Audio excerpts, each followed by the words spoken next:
Happiness is when what you think, what you say, and what you do are in harmony. And this was said by Mahatma Gandhi.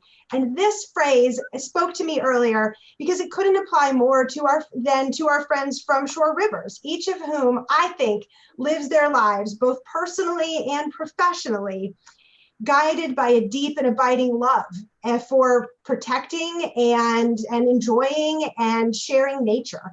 And so last month, Shore Rivers' Rebecca Hawk contacted us with an idea for a single collaborative salon on art and the environment, knowing that each of our organizations is better when we work together to share our mission and deepen the dialogue. RiverArts and Shore Rivers are delighted that we have now had a whole month of salons on the topics of conservation, justice, family, and now ending perfectly with harmony. And so we are delighted to have you all here today. Thank you for your support of both us and Shore Rivers. And Rebecca, I will send it to you to introduce Dave to us. Thanks, Anne. So I am the Director of Development for Shore Rivers, and I live up in Chestertown near, not on, my beloved Chester River. So Shore Rivers protects and restores Eastern Shore waterways through science-based advocacy, restoration, and education. And we believe that diversity, equity, inclusion, justice, and access are critical to achieving our mission of clean water. I'm so pleased to introduce renowned photographer, Dave Harp, a world traveler but lifelong Marylander. Shore Rivers is an official riverkeeper organization, but I like to think of Dave as an honorary waterkeeper. I hope that's okay, Tim.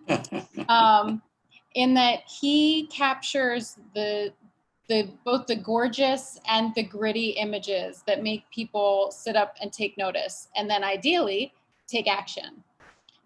As some of you, we were talking about this, some of you may recall from week 1 of our series, Marcy Dunn Ramsey described her muse of the river by saying, "It's the same river, but never the same." Now, I know I see home and comfort and beauty in so much of Dave's work. And then with just a click, I see something I've never seen before. So please join me in welcoming Dave to this week's Salon. Thank you, thank you. It's great being here, and I love what you all do, both RiverArts and Shore Rivers. It's all about rivers. And I love collaborations. I collaborate with writers like Tom Horton all the time. And I love collaborating with Sandy Cannon Brown on films. And it's this whole idea. And of course, with Meredith's wonderful harp music. Thank you, Meredith. Which goes so well with my photographs. I was having a lot of fun with this. And I want to talk to you off camera sometime about that.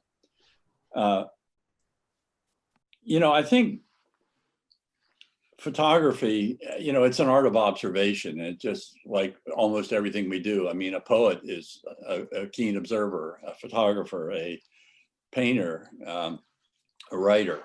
And I think, you know, what we try to do is take chaos and really hone in on making it simple. What's in front of us. It's taking symphony instead of cacophony in our art. What I'd like to do today is show you some photographs, talk a little bit about them, and then we have a 5-minute little slideshow with Meredith's harp music and my photographs, some of my landscapes and a few of the critters that I really enjoyed putting together with this lovely music. So I am going to try to share screen. Wish me luck here.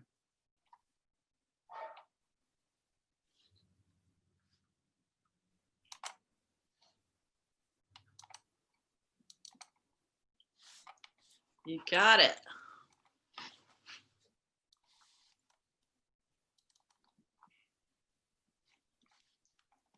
except it didn't start at the beginning.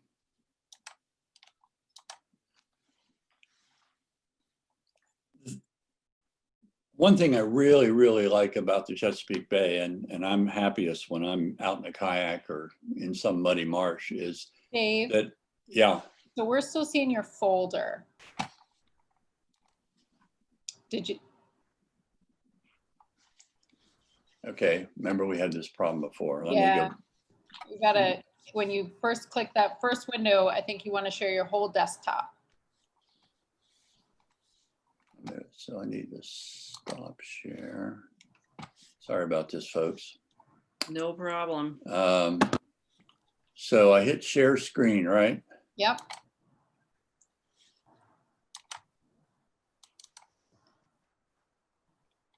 There we are. Okay. Looks great.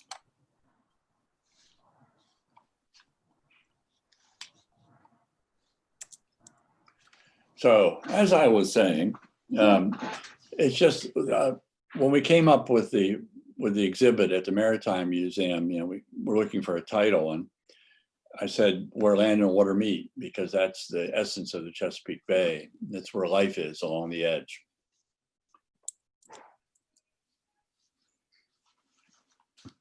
I love getting out first thing in the morning. To me, morning light is the best light. And it's that first few hours between like an hour, half hour before sunrise until an hour or two after sunrise that I am most productive. I was talking a little earlier today about the word obad, is a poem or piece of music appropriate in the dawn or early morning. And I think that describes a lot of the work that I do. This was up on the Choptank River last week. I was out photographing Bill Thompson, a friend of mine who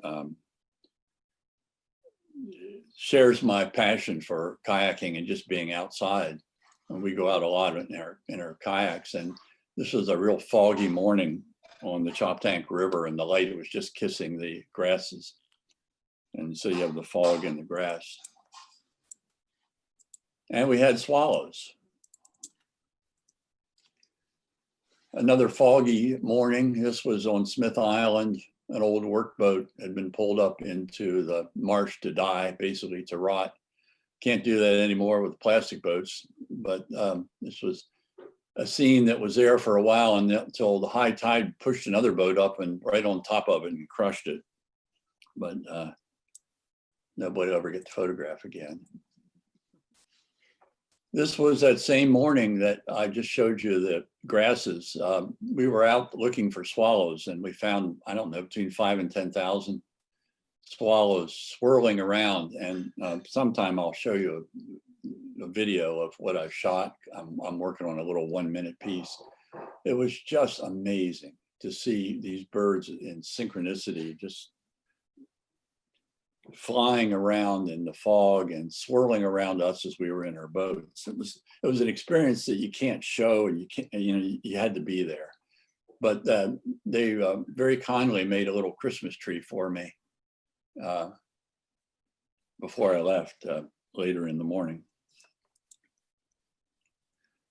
I love migrations. These are obviously monarch butterflies migrating, and in the little slideshow with Meredith's music, you'll see some monarchs. An otter poking his head up, little water dripping off his mustache. Not this one, but another otter, probably a female with young nearby. Jumped on my kayak a couple years ago and bit me in the arm. Jumped back off, swam under the kayak, came on the other side and bit me in my other arm. Not happy that I was there, but like 7 or 8 rabies shots later, I was fine, and I still like otters. Cow-nosed rays, sort of Escher-esque in a pound net. I love the pattern of the water.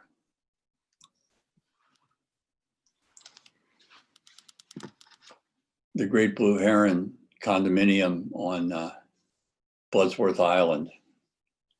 Most of the trees are gone there. The Navy bombed it. It was a bombing range, and there's very little left.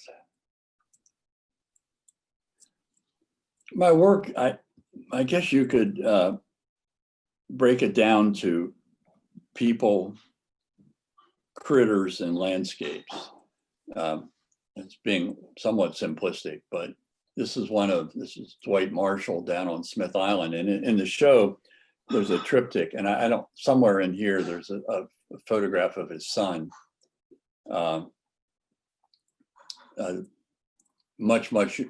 Many years ago, much earlier. And I did a triptych of his wife who makes the Smith Island cakes, and then Dwight, this photograph, and then the son. This was the cover of a book that Tom and I did on the Choptank River, oysterman. Setting up a strobe, and it ended up going in the water. It was a very expensive photograph. But I love the light, and I love the shadows, and it was a very dark morning. This was probably before sunrise, and it was a cloudy day.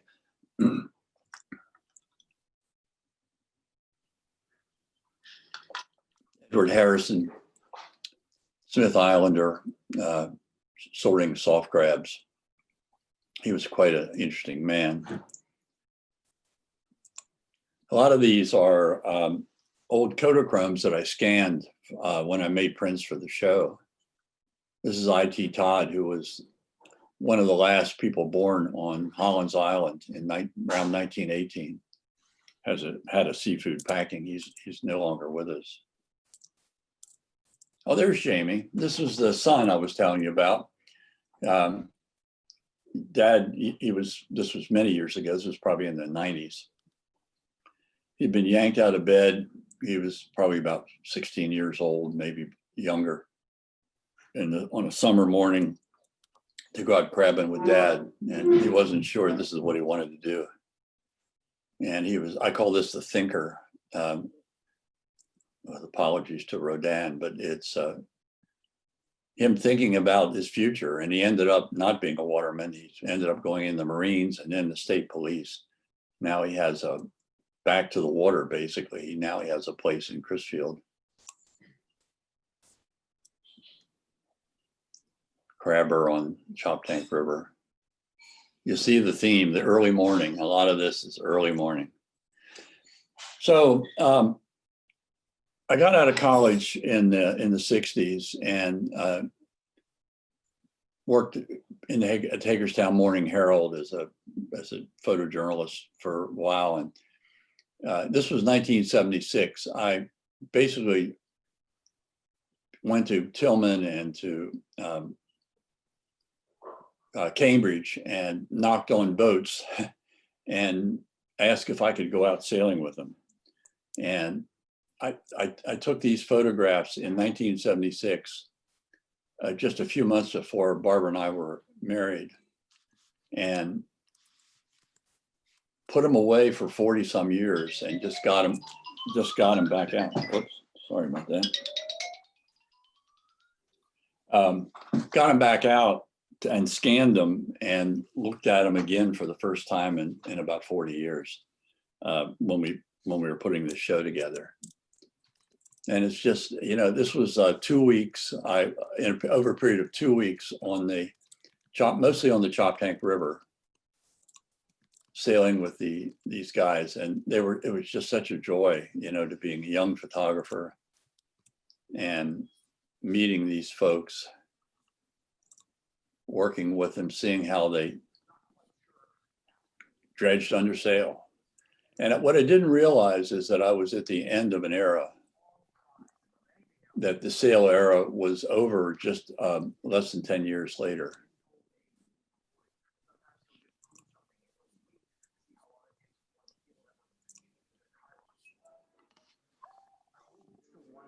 Notice the rubber band. That he's been able to deflect and set up the fog machine and to bounce off from scandal to headline, where he often seems like he can stay one step ahead of the chaos he creates. But with COVID, he can't.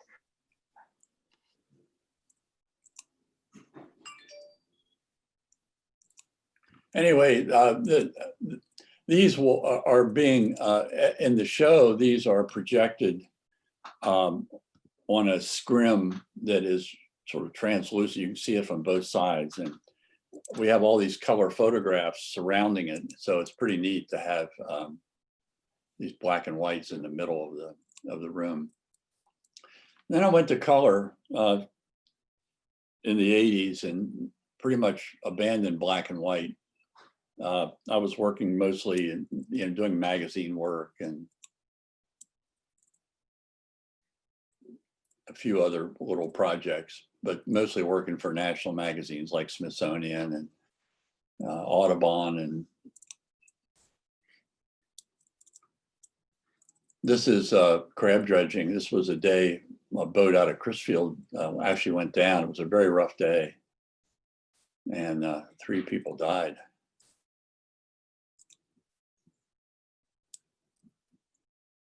I love snow. I love weather as a filter for photographs. It sort of makes a pastel out of really vibrant colors sometimes.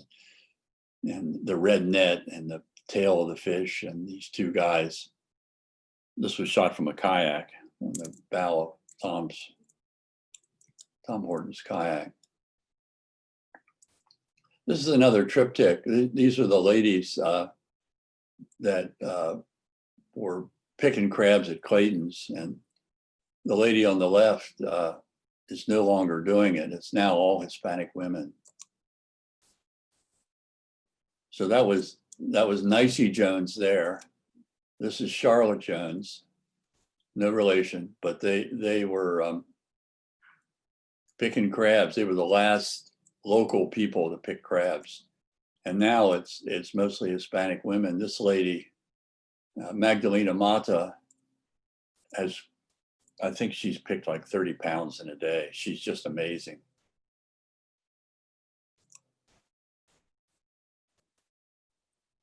I have this thing about bushel baskets. I photograph them all the time, whether they're trash in the marsh or have crabs or oysters in them, or it's like all this unrealized potential here.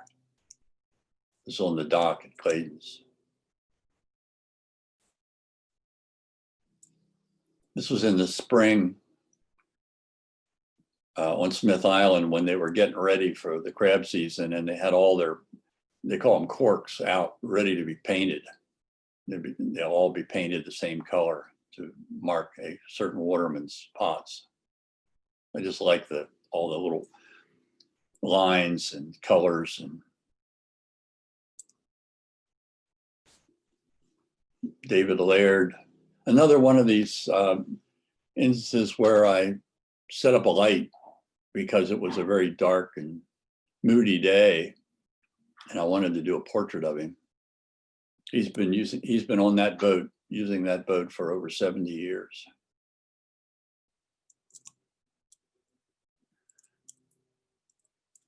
Climate change is something that I have spent a lot of time thinking about and trying to get my head around vis-a-vis the Chesapeake Bay. And this was one of the ones when Bill Thompson and I were out on the Honga River, and we found this old graveyard that was sort of fallen into the water. And I was wading around right off it, and all of a sudden I looked down and here's a gravestone.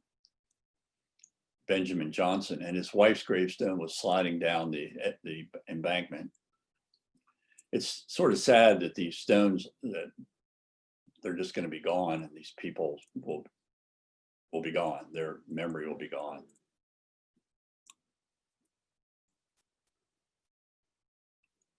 Shoulders Wharf Road at high tide. Not unusual. This is sort of the norm. The last house on Holland's Island about 5-6 years ago. Now there are none. And there's what it looked like from the helicopter.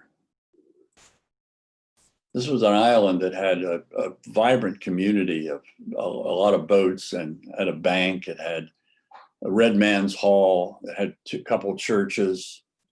It was a real community, and it's totally gone now. And this is sort of the future of Smith Island too. This is Smith Island. The lady that's walking in the high tide there, it was an innkeeper at the time in silent music. One of the houses was surrounded by water, crescent moon, and the street lights just lit it up so perfectly.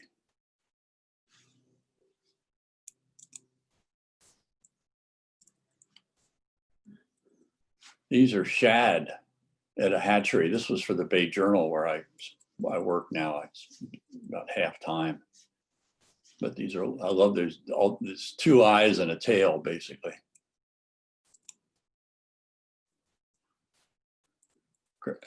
Osprey Landing. You can see carefully, you can see a camouflage. You see the 2 eggs and a baby down at the bottom. And I had a remote camera to shoot this.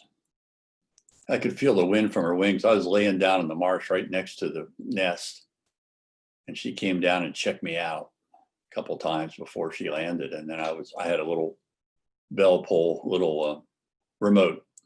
This was back in the film days, and it was a lot more difficult.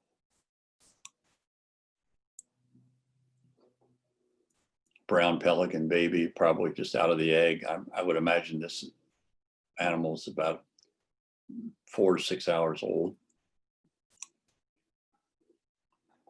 This was last week up on the upper Tuckahoe in the fog. Geese taking off in a soybean field. Again, I love any snow and fog and rain, and can make some of the best. This is the wife of Dwight Marshall and the mother of Jamie. She's the one that makes the cakes.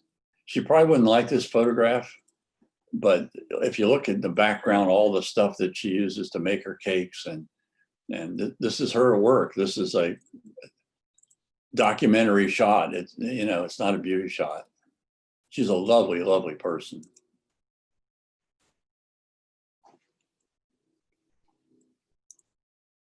I call this Where's Bubba? If you look down at the bottom third of the frame, you see a bald head. This is a aquaculture operation in the chop tank. This was, a lot of these are from a book that we did called Chop Tank Odyssey. This was from an earlier book. Robbie Willie was a trapper, and you can see all the different furs and his knives. And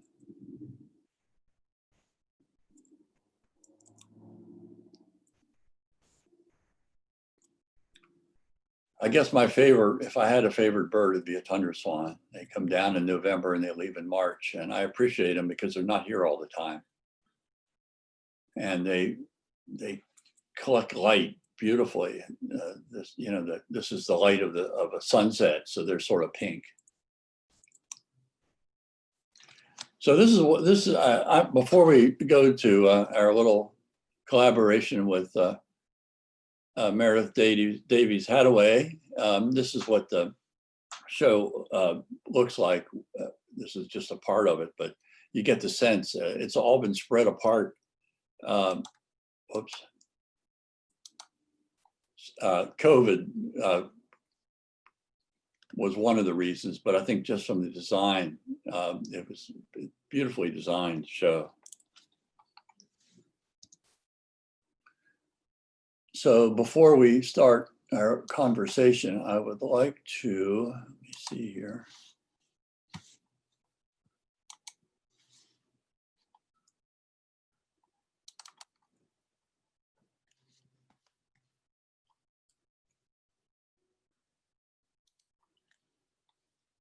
Somebody yell if this is not happening.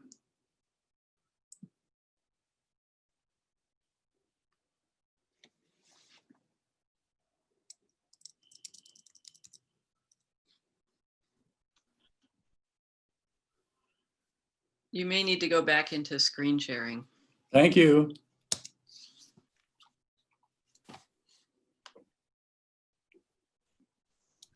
Technology was never my strong suit. Oh, I see. Screen sharing has stopped. I thought it was still.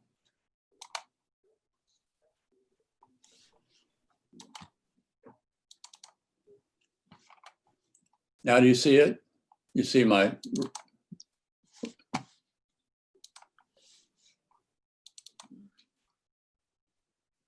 We're still seeing your folder. well, that's not good.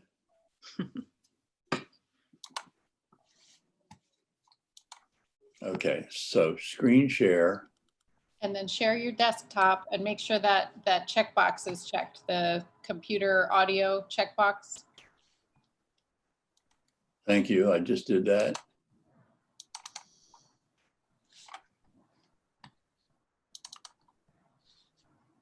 Now you see it? Yep, there we go.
Okay. Wow. Meredith, tell us about the music.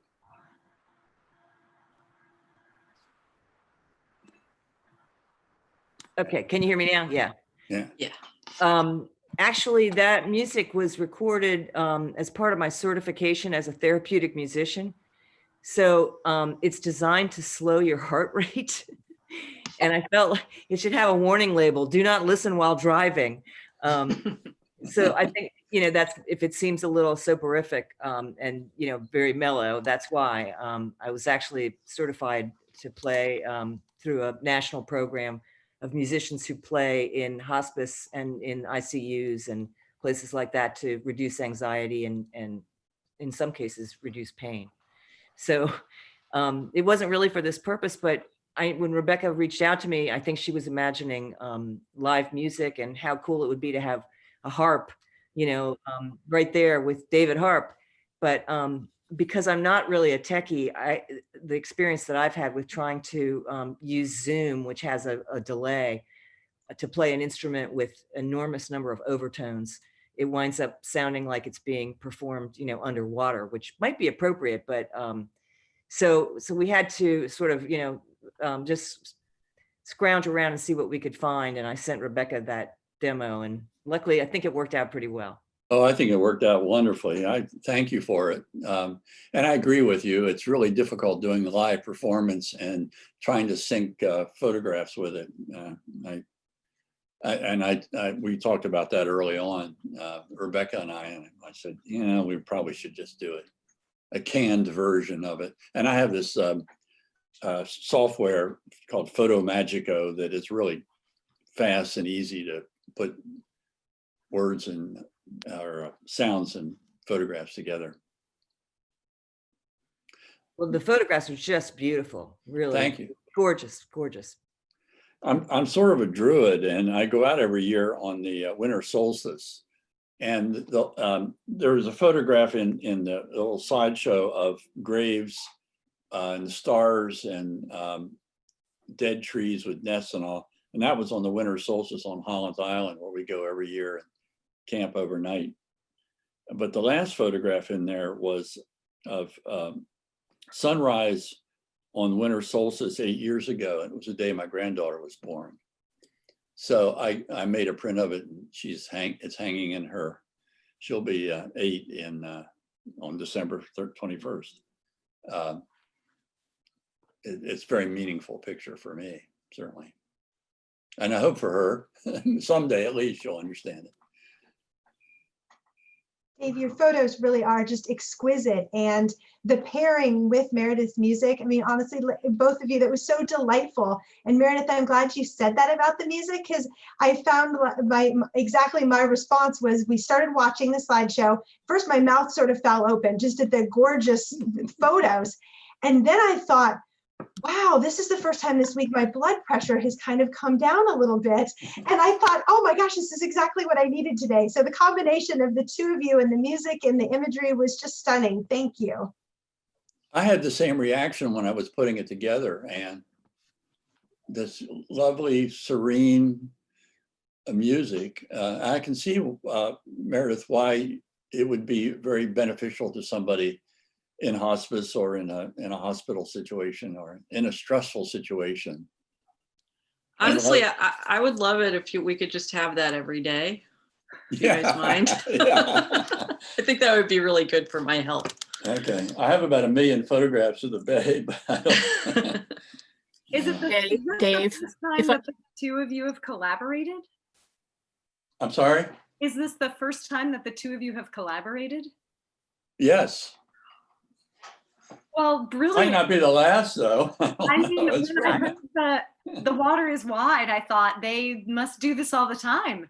It was perfect. It was just perfect. Thank you. We got to take this on the road, Dave. Yeah. You can read some poetry then. if I can just make a quick comment, we went down to see your show, Dave, September 28th, right after it opened, and it was absolutely wonderful. And I want to thank you very much. I've really enjoyed the presentation tonight as well. Thank you very much.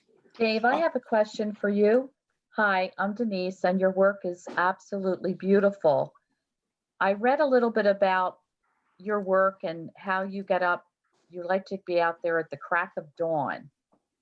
So when you are ready to do this, do you have subjects in mind, or do you just view through your lens and decide what a good picture is? I guess the answer to that is yes. All of the above. No, I studied meteorology. I was an English major in college, and I'm a big fan of humanities, and trying to get kids to do that instead of everybody going STEM. But I studied meteorology and climatology, and I really look at weather. Like this morning, we were out on Trap Pond up in Delaware. I was out, it was still dark when I launched my kayak because it was a cloudy morning. We were hoping for fog, and I look at dew point and I look at all these things, and but I try to go out with a goal. You know, I don't like, I go to a place where, like Bill and I went out to this place called Kingston Landing on the Choptank, because the swallows were staging there for their annual migration. And we didn't know if they were going to be there. And we got out the first day, and they were just all around us, and it was fog and all that. So then I went back like 4 times, mainly just for the experience. I tried to make photographs and tried to make it interesting. And I haven't even digested, I haven't even edited and gone through all the photographs, but I try to have a goal. Even, you know, I don't teach much these days, but when I do, I'm really a big fan of self assignments. You know, have a theme in mind, or a place in mind, or a time of day in mind, or something to help focus, no pun intended, to help focus your efforts. Does that answer the question? Yes, it does. Thank you very much. Your work is beautiful. Thank you. I heard you just then, Dave, say that you make photographs. Is that deliberate language instead of saying take photographs?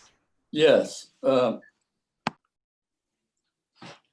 I think a photograph is deliberate, like just any work of art. I don't consider photographs as art. I'm more of a documentarian, a journalist, than I am an artist. But yeah, that's the term, because I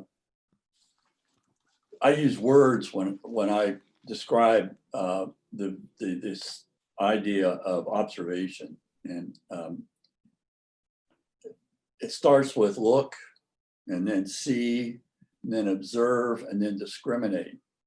And the discriminate part is that viewfinder is a universe. It has 4 walls, and you can move that around. And if I'm photographing somebody, let's say I'm photographing a person and there's a telephone pole behind them, and I don't want it growing out of their head, I can move the camera, I can move the person, but I make it. I don't just take it.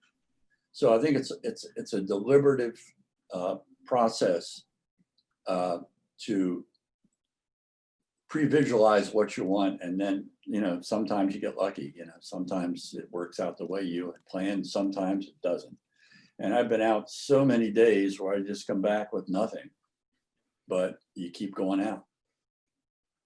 I say get up early and get out often. There's my mantra, especially during this horrible pandemic. My therapy is you know, the marsh, the creek, the river. Tim and I were out on the Chester a couple of years ago, right, Tim? That beautiful morning. Yep, and that was pretty early. Yeah. Well, I've trained some people to get up early, not all. I don't mind getting up early. It was totally worth it. Yeah, we had a beautiful morning, but remember the mists that were on the water, and the rowers were out, the crew were out from Washington College, and the birds were, we had geese on the water that were taken off. in the mist and all. It was memorable. It was very nice. It was for a film for the Riverkeeper. Yeah, there's Dave and Sandy Cannon Brown collaborated on a film called A Voice for the Rivers, which is currently on the Shore Rivers website, which is it's a real testament to their artistry and their storytelling, that they took our Shore Rivers Riverkeepers and documented some of the work that we're doing and inspiring images of our rivers, which is just amazing. And you know, my photo shoots were one at 5 a.m. at sunrise, which was absolutely beautiful. And it's, you know, I'm on the Chester a lot, and it still takes my breath away when you get to see these special moments. Then the other filming we did was on a really rainy day, and I got to walk around looking at storm sewers in Chestertown. So that was fun too. So, you know, that was my experience with filming with Dave. Early mornings and rainy days. Well, you know, the rainy days footage that we shot that day, some of that might go into the Think Like a Watershed film that we're working on, because it fits right in. And of course, Chestertown does have its issues with water. They're not alone, but they do. That's true. Well, you talked about these two films. Where are they on the internet? Is there? Yes. Great question, Denise. Bayjournal.com. We do all our films through the Bay Journal, except for the one for the Riverkeepers, which is on their website. But bayjournal.com/films, all the films are there. And there's a lovely film about Nassawango Creek that I recommend. I think it's 20 minutes, 15 to 20. It's about a family, the Ferrer family. And I went out with the seniors in the 80s for the Baltimore Sun. I was a Sunday magazine photographer at Baltimore Sun at the time. And I went out with them, and you know, 30 years later, I go out, I meet Joe Jr., and he's trying to keep the legacy going. But it's a film called what's it called? Nassawango Legacy, or God, I can't even remember now. Anyway, it's Nassawango. But all our films are up on the Bay Journal website. And you know, we're working on a couple more now. You got to keep busy.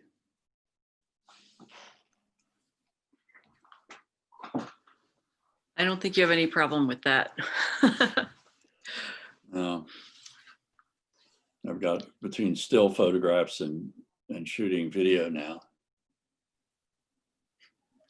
It's quite a busy time. So I encourage everybody, if you haven't, I think Mariah sent out a link to Dave's website. It's ChesapeakePhotos.com. And I think he told me there's almost 3,000 photos on there, and they're separated into different galleries. So if you need to, you know, if you want to meditate tomorrow morning, you can put on your track, your Harp track, and then click through his galleries, and you will be set. That's a good idea. I might do that. I just want to listen to music, though. I'm tired of looking at the photographs. Mariah, Yes. I wasn't sure if I was back. I got knocked off my internet for a second, but I realized it's, you know, we're a few minutes over time. Our 45 minutes always goes by way too quickly, and we wanted to end by thanking Dave and Meredith for this beautiful photos, beautiful music, and the ability to lower our blood pressure together for the week.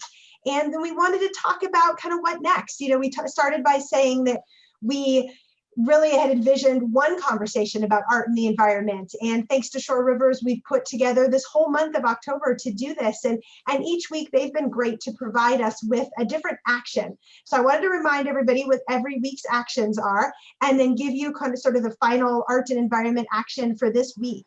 And so the first week, Shore Rivers recommended don't paddle past it or don't walk past it. You know, make sure you pick up trash when you see it when you're out and about. Simple to do. The second week, we talked about river-friendly yards, and we sent out a link to their website, although you can go directly to Shore Rivers and find, you know, they have a wealth of information about river-friendly yards. Last week's action, vote climate. And I know everybody's thinking about voting, and now is the time to think about the things that matter to you and what your vote means for those things. And last week, Mariah and Adams last week introduced the idea of the Climate Ribbon Project. And some of you have gone to the website and taken a look at these beautiful displays. And so we thought we'd give you a little more information this time and tell you how we're going to do a very small start of a Climate Ribbon Project in Chestertown. Hopefully this will be just something we do as a group, and we'll share it with our members, and it may be small to start, but once COVID is over and there are spring Earth days, and the 51st Earth Day, we missed 50 in terms of gathering, and 51 will be a wonderful thing, hopefully, and if not 52, but we will have other opportunities to do maybe an even larger Climate Ribbon Project. So for a moment, I'm going to share a little bit from their website. And it says, start just like we talked about, by lowering your blood pressure, breathing, looking at some beautiful images, listening to gorgeous music, and then thinking. Look within. And so the Climate Ribbon Project says, pause for a moment, consider what is worth saving. What do you love most that you hope to never lose to climate chaos? Be specific and personal. So think of something very specific and personal that is at stake for you. And after you've looked within and thought about that, find a piece of ribbon about 2 feet long. And they say, don't go out and buy any ribbon. That's against what we're doing here. Look for something in your home, a strip of cloth, a piece of ribbon of some sort. And recycle old gift wrap ribbons, the more eco-friendly, the better. But try to find something that you can write on. So it has to be a little bit wide. Pick about a 2-foot length of ribbon, and then write on one side or the other, the left or right side of the ribbon, so you leave a good portion of it for the tying off to something. And write, either vertically, horizontally, you can doodle, draw pictures, write, whether it's a word or a phrase, what is it that would be lost, that is at stake for you due to climate chaos? And then add your ribbon to our display. In normal times, the Climate Ribbon Project often has a take one and leave one. Make your ribbon, go take it and tie it somewhere, and then take one from someone else's and hold that close to your heart. In these times, we're just going to ask people to add their ribbon. So I think Mariah and I have had much discussion with the town about trees. We've gone and looked, or Mariah has gone and looked at the tree that is right outside of Dunkin' Donuts in Chestertown that was suggested to us by the town, and the branches are really high. So I think the way we've last left it, and we can follow up a little more with an email in the next day or two, but we saw an idea where you just tie like a nice rope, a little rope or something around the circumference of the tree, and then everybody can tie their ribbons hanging from that, and it makes just a really pretty circle of ribbons around that tree. And so I think that's what we're aiming for. The tree outside Dunkin' Donuts, by the RiverArts Breezeway in Chestertown, and give Mariah, because I'm no longer there to go tie these ribbons or rope for her, give Mariah a day or so and we'll get that rope up, and then we can all tie things, and we'll share it with our Daily Dose emails, and hopefully we'll have a few more people, and it'll just give somebody who's walking by a little something to think about, and hopefully it will cause us to slow down and think about what's important to us. So Mariah, do you want to finish with our thanks and our toast? I do. So thank you all so much for coming, and thank you so much to Shore Rivers for having this idea and being open and generous with the collaboration that we kind of ran with together. And I look forward to future collaborations and with all of you. And I actually forgot my drink, so I don't have anything to toast with, but I will, I think the toast should be to our 4 topics of conservation, justice, family, and harmony. So raise a glass to those 4 things, and let's go forth into the next part of the pandemic and the next part of our journeys through climate justice and art for everyone and community. Thank you all. Thank you. And come back next week. We have not stopped doing salons. We will have a great one next week too. And thank you, David, for letting me put my music together with your beautiful images. And likewise, Meredith. I hope to meet you someday. Same here. I can't wait Post-COVID. to see what the two of you do together. Thank you both. And thank you all for coming. Thank you, Short Rivers. Thank you. It was excellent. Bye. Bye.